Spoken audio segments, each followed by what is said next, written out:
ನಮಸ್ಕಾರ ರೈತ ಬಾಂಧವರೇ, ಇವತ್ತು ನಾನು ನಿಮಗೆ ನಮ್ಮ 1 ಎಕರೆ ಟೊಮ್ಯಾಟೊ ಜಮೀನೊಂದನ್ನು ತೋರಿಸುತ್ತಿದ್ದೇವೆ.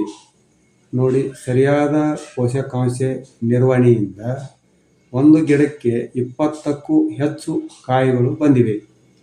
ಈ ಯಶಸ್ಸಿನ ಹಿಂದೆ ನಾನು ಅನುಸರಿಸಿದ ಪದ್ಧತಿಗಳು ಮತ್ತು ಕೃಷಿ ಅಧಿಕಾರಿಗಳು ನೀಡಿದ ಅಮೂಲ್ಯ ಸಲಹೆಗಳನ್ನು ಇಂದಿನ ವಿಡಿಯೋದಲ್ಲಿ ಹಂಚಿಕೊಳ್ಳುತ್ತಿದ್ದೇನೆ.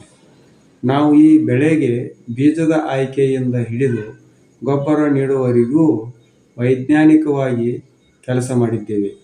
ಗೊಬ್ಬರ ಬಳಕೆ ಆರಂಭದಲ್ಲಿ ಮಣ್ಣಿನ ಪರೀಕ್ಷೆ ಮಾಡಿಸಿ, ನಂತರ ಶಿಫಾರಸು ಮಾಡಿದಂತೆ ಪೊಟ್ಯಾಷ್ ಮತ್ತು ಮಿತವಾದ ಯೂರಿಯಾವನ್ನು ಬಳಸಿದ್ದೇವೆ.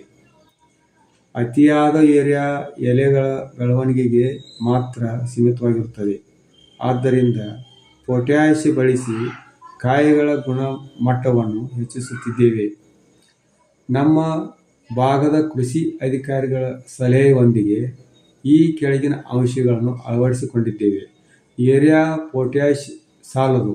ಹೂವು ಉದುರುವುದು ತಡೆಯಲು ಕ್ಯಾಲ್ಸಿಯಂ ಮತ್ತು ಬೋರಾನ್ ಸಿಂಪಡಣೆಗೆ ಬಹಳ ಮುಖ್ಯ. ನೀರಿನ ನಿರ್ವಹಣೆ. ಕಾಯಿ ಕಟ್ಟುವ ಹಂತದಲ್ಲಿ ಮಣ್ಣಿನಲ್ಲಿ ಸ್ಥಿರವಾದ ತೇವಾಂಶ ಕಾಪಾಡಿಕೊಳ್ಳುವುದು ಬಹಳ ಮುಖ್ಯ. ಇಳುವರಿಯನ್ನು ಹೆಚ್ಚಿಸುತ್ತದೆ. ಎಲೆ ಸುರುಳಿ ರೋಗ ಬಾರದಂತೆ ಮೊದಲೇ ಮುಂಜಾಗ್ರತವಾಗಿ ಕ್ರಮಗಳನ್ನು ವಹಿಸತಕ್ಕದ್ದು. ನೋಡಿದ್ರಲ್ಲ ಸ್ನೇಹಿತರೆ, ಕೃಷಿ ಅಧಿಕಾರಿಗಳ ಮಾರ್ಗದರ್ಶನ ಮತ್ತು ನಮ್ಮ ಸರಿಯಾದ ಶ್ರಮವಿದ್ದರೆ ಕೃಷಿಯಲ್ಲಿ ಖಂಡಿತ ಬಂಪರ್ ಲಾಭ ಪಡೆದುಕೊಳ್ಳಬಹುದು.